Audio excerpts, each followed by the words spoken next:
Hello, everybody. Good morning. Today I have the pleasure to speak with resilience expert Greg Eells. Hi, Greg. Hi, how are you? I'm good. Now, for everybody to know, Greg is Director of Counseling and Psychological Services at Cornell University. Correct. And you've been doing this job for a while, I saw on your LinkedIn profile. 13 years here, so yeah. Yeah, that's great. That's wonderful. Now, we got to know each other, or I got to know about you, I should say, because I've been watching your TED Talk that I came across online. And I'm very curious to hear how you define actually resilience for yourself and how the subject came to you. Yeah, the subject came to me because it's what I do when I work with people in therapy all of the time. So I've been here 13 years. I've been a psychologist for over 20, closer to 25 years. I'm always impressed and honored to work with people and how they overcome struggles and difficulties and setbacks. And I think for me, resilience was a topic I started presenting on, doing research on, really a shift in my clinical work to think about how do you build on people's strengths, and also just to be, many times I've been impressed with people when they've had incredible difficulty, life difficulty and challenge, and they've been able to bounce back. A lot of it's for me about how you are flexible. In my TED Talk, I used the quote about a character fouling off the curveballs life had thrown at her. And I think for me, that's a really nice artistic image because I think a lot of times we think we have to be perfect, hit a home run, slam dunk, whatever sports metaphor you want to use, when really it's about just hanging in there and staying at the plate and doing your best to keep at it and getting up one more time than you're knocked down. And that to me is resilience. And I'm impressed with it every time I see people every day come into therapy, be vulnerable, open up, and really try to embrace the struggles that life has given them and also to be stronger because of them. Mm-hmm. I think we can be stronger at the broken places, I think, as Hemingway had talked about. So. You mentioned now two things. I heard the word artistic and I heard the word broken things. And I remember also in your TED Talk, you had the quote, when your heart is broken, make art of it or make art with it. And I've always been a person who has been, trying to be my authentic self. And this helped me to also move forward. And I'm going to share a story with you that you are not aware of or that we haven't spoken before yet, because a bit less than 2 years ago, my husband had a fatal accident. And so that quote of yours was like, it touched me a lot because it made me realize that this is exactly what I did at that point in time. So in the wake of, or even, I don't know if it was still in the state of shock or like in the very first 2 weeks, I had this really strong need for, even before my hunger or appetite or things came back, I had this longing to draw. And I picked up a stone, and I remember I was taking colors and just did what I felt from the inside. And I have a 7-year-old daughter, and we took wallpaper, a roll of wallpaper, and we were making this 5-meter piece of art. Because we didn't feel like doing anything else. I was happy that we were able to breathe and to, but just to things like this are overwhelming. And so I felt very much that art can be something that unlocks things or helps us. And before you jump in, I'm just going to connected with one more story of a friend of mine when in Nepal was the big earthquake, and he happened to be there in the area, so he rushed there to see if he can be of any help. And he was like amongst all this broken houses and everything, and there was no the first aids or the health rescue programs or the international rescue program, they were still rushing to the scene, so he was there before them. And he was like, what can we do in this wake of this disaster right now? And he started there were stones anyway everywhere, and he was able to get color, and he started to paint some of those rubbles. And then after him, another friend picked up one, and within a short time they had this big, I'm sure it was over 200 pieces of stones that were broken, and there were the local people that were writing things on it with their Nepal things. And so, yeah, I just wanted to share with you these two stories to let you know how much that sentence resonated with me. Thank you. And, when I listen to your story, I really appreciate you sharing those. And some of it, for me, you asked when it got started. So when I was 12, my father died of cancer. So, a similar experience of loss. And in a lot of ways, it was a terrible experience to go through. It was very painful. But for me, it also started me thinking a little more philosophically, thinking about what I wanted to do. In some ways, it helped me move into this field and think about how we bounce back from difficulties and really understand the universality of human suffering, that we will all face these kind of things. And it's, the quote is kind of, I think it's, if your heart's broken, make art with the pieces. And in the TED Talk, I say it's really a matter of when. Because for all of us, if we care about anyone, if we love anyone, our heart will be broken. If we open ourselves to those experiences, we will lose people we love. We'll lose people that we care about. We'll lose relationships and meaningful activities. And some of it's about how do we make meaning of that? How do we put that in perspective? How do we move forward? How do we take that in a way that can really be beautiful? And another quote of mine that I frequently use is by Rumi. And to paraphrase, it goes something like, it's through our defects, our glory is manifested. It really is the things that, it really are the things that are painful that allow us to open up and be beautiful. I think the story of the stones is another great example of that. Yeah, beautiful. Okay, let me see. You did talk in your TED Talk about the SAVES model. Right. Is that something that really you came up with, or were you? I read a lot around it. Yeah. Clinical experience. With that model, I was really trying to, the great thing about doing a TED Talk is you have to be very concise. You have to think about what you say in a very clear way. And so, I did a lot of reading. I looked at a lot of different research on resilience and tried to put it in a mnemonic that people would remember. So for me, it was obviously built on a lot of other people's research and what are common factors of resilience. But the SAVES model, it's really highlighting the things that I think are in the research and helps people remember it. So, the first part about social connection is so important. Think about, your story around your daughter, that kind of connection that can come with difficult experiences. And for me, a huge part of my clinical work, when people are depressed or they're anxious or they're really struggling, it's often because they've had some loss of interpersonal relationship and connection. And I think in Western civilization, especially the United States, it's so easy the way our society is structured to be really alone and to lose sight of this idea that we are social creatures. We exist to be part of the social organism of humanity, and those connections are essential for us. We really exist to connect. Without our human connections, we won't walk upright. We don't get language. We're like any other primate. All the stuff we do comes out of this social world that we create. And so really intentionally acknowledging how important that is incredibly powerful. And one of the things when I've talked more recently about resilience is really emphasizing how important it is to be vulnerable, to take a risk, let your guard down.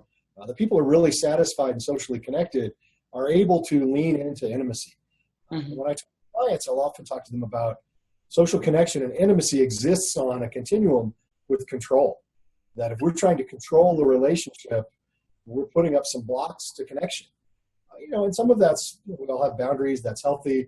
And you're not going to tell your most intimate details probably to the person at Starbucks who's giving your coffee. But the people you're in relationships with that you want to be close to, if you're holding things back, you're really selling yourself short in terms of connection and intimacy and things that can be self-sustaining. So that ability to really open up, and I talked about mentors, role models, to people who can really help us learn and help us connect, and then ourselves really take that risk to be vulnerable. That's really the only way any of us can be our better selves. And then I talk a lot about attitude. I mean, all of psychology is about how we apprise situations, how we think about these things that happen to us. And I've used different aspects of learned optimism. Another way of thinking about it, there's some more research on mindset. This kind of concept, growth mindset versus a fixed mindset, and really allowing ourselves the luxury of becoming, which similarly to emotional vulnerability, a growth mindset is cognitive vulnerability. If I don't know something, it's okay. That's great. That's why I've come to college. It's why I've chosen a new experience, is because it's going to teach me. And giving yourself that luxury of becoming. And people with a more fixed mindset get very defensive. If they don't know something, they get upset. They see it as some kind of criticism on themselves, and that's really how they're thinking about it. So really shifting that to being much more flexible, cognitively, having that growth mindset. And then I talk a lot about values, the V in the SAVES model, that really is essential for us to think about what is it that matters to us? What are our values? And this comes across a lot in college because people are just figuring that out, 18 to 22, what their major is going to be, what their career is going to be, what kind of relationships they want. All those things are big open questions. And that power of really sorting through your values and what you want and consciously choosing that is probably one of the greatest powers of humanity. I draw on a lot of existential thinking, Viktor Frankl I talk about in the TED Talk. But for me, existential philosophy, this really laser focus on our power as human beings to choose our values and pursue them, even under the most difficult circumstances, is one of the greatest powers we all have. That's why religion is so powerful, spirituality, all those practices are so powerful because they are these kind of paradigms to help us have this laser focus on what matters most. And then the E part is around emotional acceptance. As human beings, especially again in I think Western civilization, the idea is, well, if you have a feeling you don't want, make it go away, control it. Human beings, a piece I didn't talk about in the TED Talk was the main way we control in Western civilization is to numb it. We binge Netflix, we drink a lot of beer, we drink a lot of, we consume alcohol, we consume drugs, we do all kinds of things to numb our emotions. Yeah. And it's not to say watching Netflix is bad or having a drink with friends is bad, but if the purpose is to numb your emotions and not learn from that, that can become problematic. And a lot of therapy is also about how do you lean into these painful emotions? How do you see them as part of your experience as a human being and come to accept them? I was nervous before we started speaking. Yeah. Yeah, I could feel how the nervousness was rising in the, just shortly before we connected, and my palms were getting a little bit, but then, the thoughts were at the same time, okay, this is a good feeling. This is like showing I really want to have a good conversation with you here. And so I accepted it. I took it in as hey, I'm alive. Right. And that's, it's also an important connection between the V and the E is things that we value often bring ambivalent emotions. I mean, parent, I have 3 children. My oldest daughter is graduating high school tomorrow. Oh, wow. I'm so proud of her. She's done amazing work. She's gotten awards. She's going to college. She's got into the college she wants to get into. She's going to be a teacher. And so there's a lot of joy in that. And there's also a lot of sadness in that she's moving on with her life. And everything that's meaningful brings ambivalence. Every romantic relationship you have, you're not just going to love that person all the time. I mean, you may love them all the time, but you're not always particularly happy with them. You may not always like them at different times, and there will be some conflict and difference of opinion. And every job somebody has. I mean, I love my job. It's meaningful. I've worked hard for it. And there are days that I have a fantasy like, hey, I'd like to be a bartender in Miami. It's like we all have ambivalence in everything that's important to us. So anything that matters, anything that we value is going to bring a lot of emotions. And how do we kind of lean into the ones that we want to try to escape? I think it's a key human question. And that kind of emotional acceptance is a really powerful thing to stop fighting with yourself and your experience. And I used a cartoon in the SAVES model when I talked about the TED Talk of just dropping the rope with that monster of your experience that you want to control. Be curious about it. Do what you did and just, I care about doing this interview well. Yes, I'm a little nervous. That's okay. Mm-hmm. And the last piece I talk about is humor. That I think it's so easy for us to get inside our own heads, take ourselves too seriously. Humor is really the anesthesia for living as human beings, and it allows us to help stand closer to suffering, to kind of laugh at ourselves, to not take ourselves so seriously. And most of us, the people we want to be around the most, are the ones that help us laugh and help us. Yeah.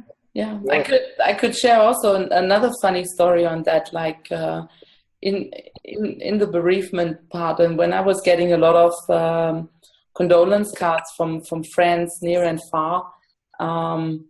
And you know how condolence cards are. Usually they are gray and dark and not very cheerful, I would say.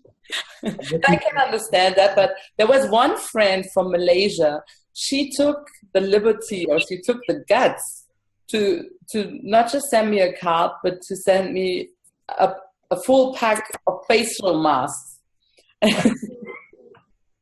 And she said, you're going to cry a lot, but I still want you to look good.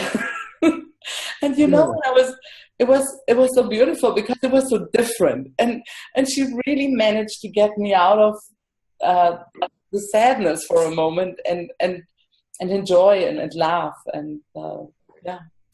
So I was thinking maybe I do that in the future as well, to send a facial mask. Yeah. I mean, even the darkest, most painful times for all of us. Yeah. We'll find joy. If we've lost a loved one, if they loved us, they'd want us to find joy and meaning and not be sad. Yeah. And being sad is part of it, but there's always the potential for joy and connection and making meaning of a situation, no matter how hard it is. Mm-hmm. Okay. All right. Just to summarize it again, the sales model is S for social connections or social connections. Just to throw in a question here. Are all connections good?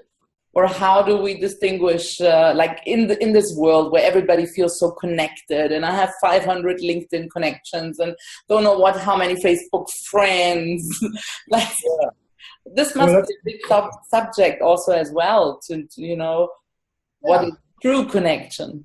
So, right. I mean, I think connection can mean a lot of different things. Connection has meant something very different with social media in the last 10 or 15 years, the advent of the internet, technology. And the research on it is pretty interesting. It's an area I've done a fair amount of research on. Things like LinkedIn can serve a purpose in terms of business connections, or TED Talks, or finding things that technology allows an infinite amount of content. Right. But I think sometimes it detracts from process. So there's some research that shows people who actually have strong, face-to-face connections, good friend groups. Social media can be very enhancing. Can allow you to kind of, hey, let's meet at Joe's bar and, have a drink and have a sandwich and catch up. And, you can get 10 people come together and they're all good friends. For those folks, social media can be very helpful. Okay. I think sometimes the downside of it, like anything, there's a kind of a brighter side and sometimes a darker side, is that for people who actually feel pretty alone and don't feel that connection or don't have those actual social connections, social media can be pretty negatively punishing in the sense that, wow, look at all these connections I have that don't really exist. It's not real. Other people seem a lot happier than I am. Social media is an edited version of reality. Rarely are people posting the setbacks, the difficulties, all of those things.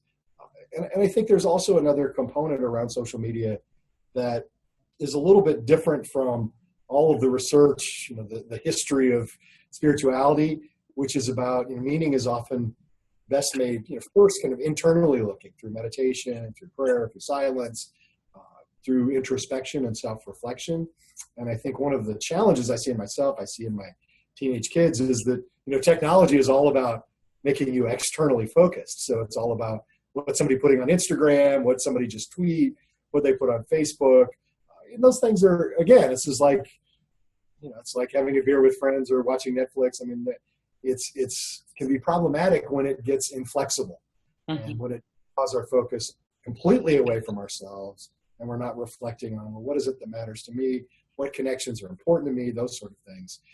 So it's obviously a part of our world, But I think it's important for us to be really mindful about how we use technology, to be really conscious about it, and to balance it with some internally focused time, prayer, meditation, time to really introspect, therapy. I mean, any introspective activity, I think, is even more needed now in our world where it's so easy to get focused on 1,000 on Twitter, your 2,000 LinkedIn connections, your thousands of Facebook friends. And the reality is it's not humanly possible to keep up with all of those people. If you try, you're going to run out of time potentially. Right. I mean, for me, social media, it's an existential kind of question. I mean, for all of us as human beings, there is no yes without a no. If you choose one thing, you're giving up something else. The word in English, decide, has the same root word as homicide, suicide. I mean, it means to kill an option, which can be really painful and difficult. And yet there's no way as human beings for us to escape that. There's no way for us not to decide. And if you're choosing a deeper connection with a few number of people, I mean, yeah, you're giving up spending infinite amounts of time on Facebook with thousands of Facebook friends. And by the same token, if you're spending all of your time on Facebook and not connecting with your neighbor next door, or your roommate or your partner, you're kind of giving that up. And the challenge for me around social media and technology is it's so easy for it to become unconscious, that we just do it. We respond to the new friend request on Facebook because that's how the technology is designed. So it's really easy to not be mindful. And for me, I think it's important to think about, well, do I really need to post this to Facebook? How much time do I really want to put into my Twitter account? All of those things, it's an existential choice. Yeah, absolutely. Beautiful. A was for attitude. Yeah, I was thinking when I heard it the first time that it's so easy to spot it in others if their attitude is out of order and it's not appropriate and so on. But just simply, the question on how often do we check our own attitude and if it's really, I guess, then linked with the values, and is it the best? Is it the best way or the? Well, I mean, the attitude piece it's kind of why I have a job. I mean, it's a huge part of what people who do psychotherapy do, whether it's cognitive behavioral therapy, there's acceptance and commitment therapy. There are a whole series of schools of psychotherapy that really intently focus on attitude. And for all of us as human beings, there are things that other people can see easily or with training about us that we can't see ourselves. That we all have our blind spots. And having other people, whether it's good friends, it doesn't have to be a therapist, but oftentimes that, I think in our Western world or any world, it's a safe place where that therapist, you don't owe anything to them. They're there for you. It's not a friend, not a mom or a brother or sister or romantic partner, where there's a two-way relationship that wants you to be a good partner or friend or whatever. It's just that therapist is there for you, which really creates a unique environment for someone to see things about you or me that we can't see ourselves, especially around how we're appraising things, because it's so easy as human beings to think about, well, it's Jim that's making me mad. Well, I mean, Jim may do things that you find annoying. Well, let's look at what's going on with you, because Jim's not here and we're in therapy right now in the moment. Let's look at, some of this is coming from your beliefs about how you think Jim should be. Well, right. You can't control what Jim does. A big part of therapy, a lot of, cognitive behavioral therapy comes from Stoic philosophy, which is Greco-Roman philosophy that really looks at intently all of, their view is all philosophy is about figuring out the difference between the things we can control and the things we can't. The things we can control, our values, our actions, really intently through discipline, working on those things, and the things we can't control through discipline and effort, working to just accept them. Yeah. I'm imprisoned. I can't control that, so accept the imprisonment. But I can control whether I'm crying every day or I'm engaging in mental exercises to make myself more of the person I want to be. So to really intently focus on where our power is. A lot of therapy is about that, and it's always a powerful reminder when I've been in therapy myself or when I do therapy of how someone else can see that and how it's easy to get blind to it. I even had to accept that we had 4 weeks of rain in spring now in Germany. Really tough weather. Yeah. But today it's the first day that the weather completely flipped and we have a very sunny, beautiful day. Nice. Great.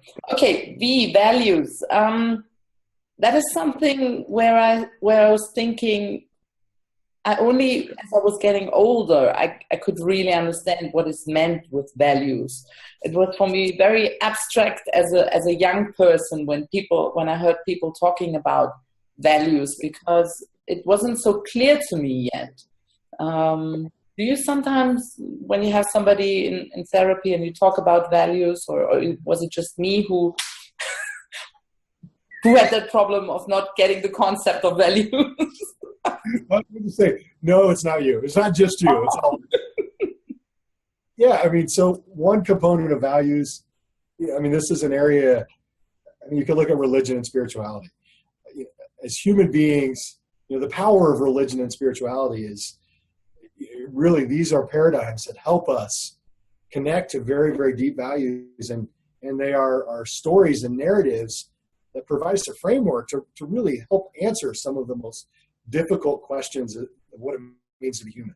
And you see it played out globally, all of in the United States around Christianity and Islam and Judaism, and I think a lot of times in our more secular world, it's easy to miss how powerful values and one of the kind of manifestations of that religion and spirituality are to people. I mean, it's, values are so deep. I mean, no one would engage in some flying planes into buildings for money. Obviously, I mean, it has to come from this sense of this is bringing meaning and purpose. And, we can talk about how that may not be a healthy value or whatever, but, ultimately values are still chosen individually.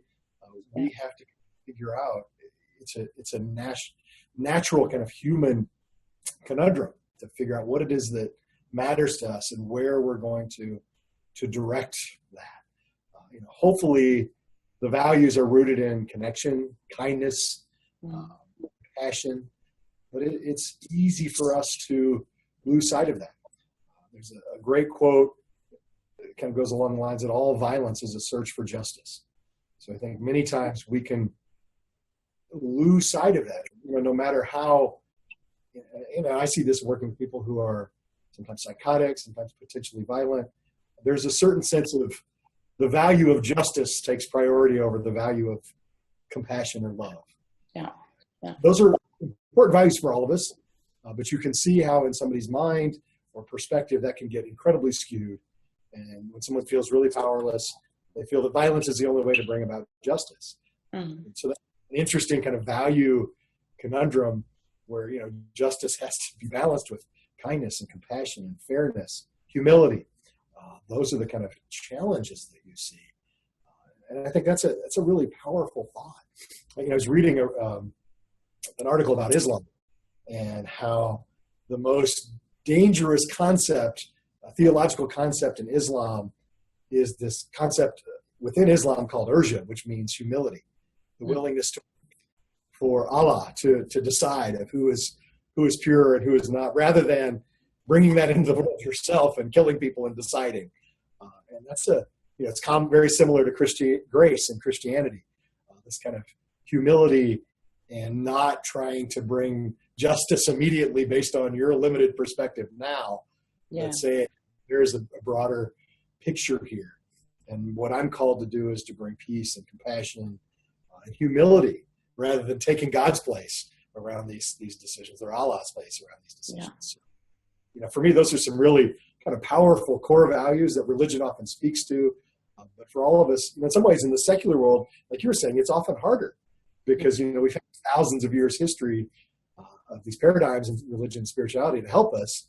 And I think in our Western world, as people move away from that, it's a lot harder to figure this out individually without these paradigms that do draw on centuries of human tradition.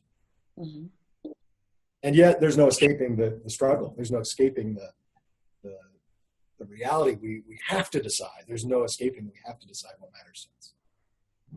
Yeah, a lot of thoughts were going through my mind.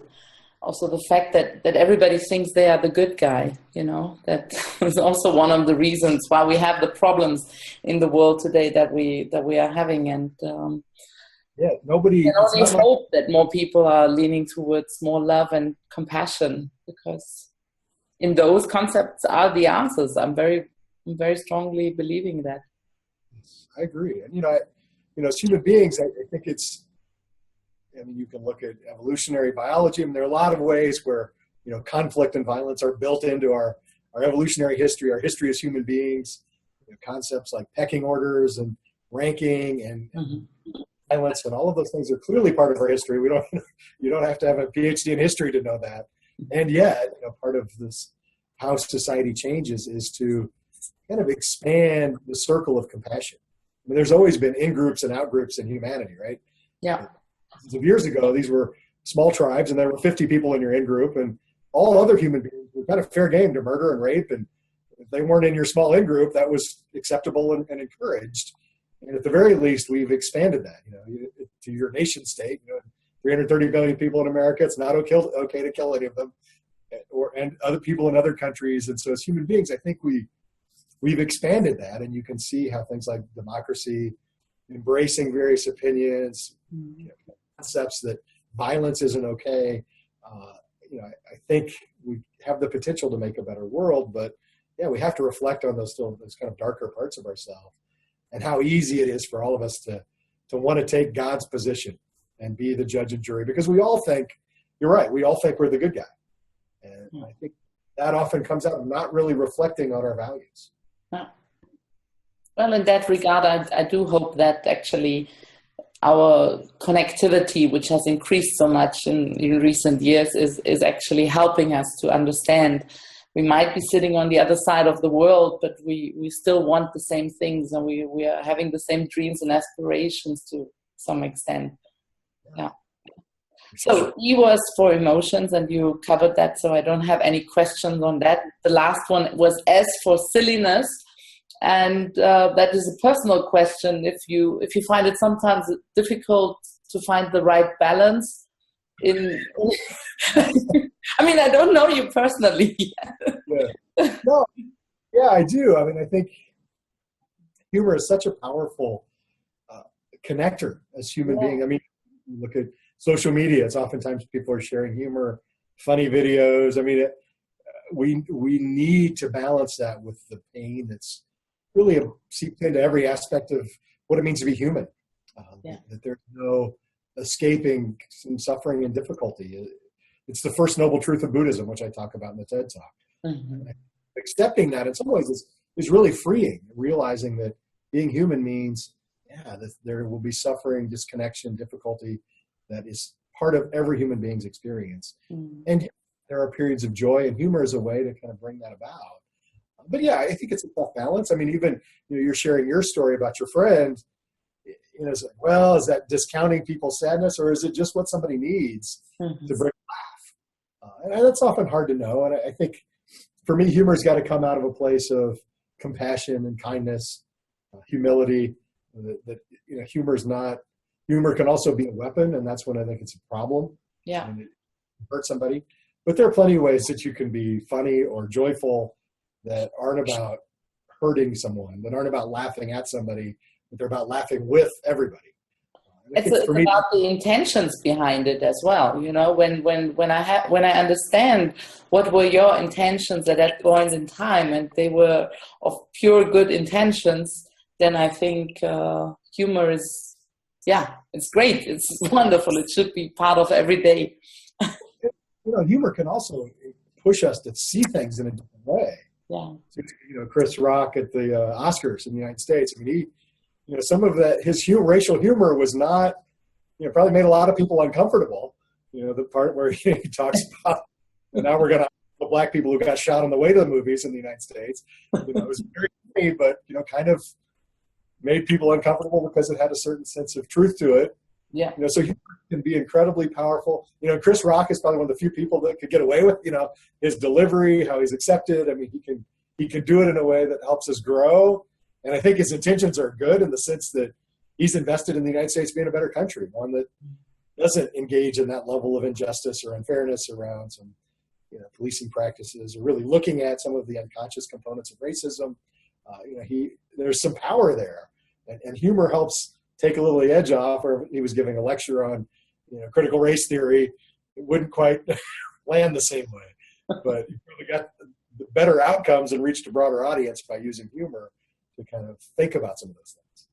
Yeah, that's true.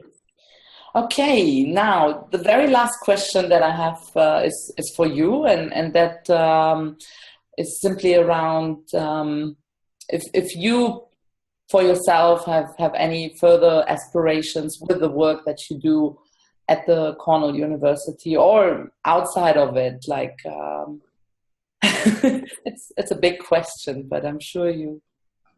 Well, yeah, it's interesting because this really sprung out of my work as a psychologist working with people in psychotherapy. And, I've really enjoyed public speaking. So I've been involved in some leadership groups here, Counseling Center Directors Group, which actually is an international group of college counseling center directors from all over the world. So I've, done some public speaking. So for me, I'm definitely interested in doing more speaking or consulting around resilience, interested in bringing it to my work day in and day out. And some of the other presentations I've done is actually working with people in my role, people who are therapists or healthcare providers, looking at their own resilience. Yeah, I think that's the biggest challenge is when I gave a talk at the American College Health Association on resilience, and it showed the 3 most stressful jobs in the United States were first lieutenant of police detectives, which understandable, dealing with murder. The second was mental health counselors, and the third was higher education administrators. So just looking at kind of time demands, complexity of the job, that those jobs can be really stressful. And my observation is mental health professionals, doctors, nurses, psychologists, social workers, psychiatrists are the last person they think about oftentimes is themselves. So for me, that's another area really, can I help bring resilience to helpers who are doing work with thousands, millions of people, and knowing that if they don't think about their own resilience, their own self-care, how they can bounce back, because they're engaged in jobs that day in and day out are full of setbacks, broken things, and histories of abuse and physical ailments and difficulties. If they don't reflect on themselves, and if they're not resilient, they're not going to be able to be resilient for other people. So for me, that's an area where I've done some more speaking more recently in the last few months at different conferences. It's something I'm very interested in. I think it's a powerful kind of thing to think about. I think people who do what I do oftentimes think about it for the people they're working with, but not themselves. Wonderful. Yeah, they should.